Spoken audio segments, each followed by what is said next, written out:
இன்றைக்கி ஈவினிங் வீட்டுக்கு வரப்பவே சரியான பசியில் வந்தேன். என்னதான் இருக்க போதோ தெரியல அப்படின்னு சொல்லிட்டு வந்து பார்த்தோம் அப்படின்னா குழம்பெல்லாம் காலி, வெறும் சாதம் மட்டும்தான் இருந்தது. சரி அதை வந்து தாளிச்சிடலாம் அப்படின்னு சொல்லி தான் ரெடி பண்ணிகிட்ருக்கேன்.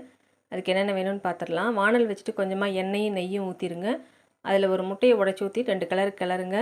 இது கூட மிளகு சீரகம் நல்லா நுணுக்கிட்டு அதையும் கொஞ்சம் போட்டுட்டு உப்புத்தூள் கொஞ்சம் போட்டு 2 கிளறிட்டு சாதம் மீதி இருக்கு இல்லையா, அந்த சாதத்தை இதில் போட்டுக்கோங்க. கருவேப்பிலை கொஞ்சம், இன்னும் மீதி இருக்கிற மிளகு சீரகம், உப்புத்தூள் கொஞ்சமாக நெய் அது மேலேயே விட்டுக்கோங்க. விட்டுட்டு நல்லா ஹை ஃப்ளேமில் வச்சுக்கோங்க. வச்சுட்டு 4 கிளறு நல்லா கிளறிக்கோங்க.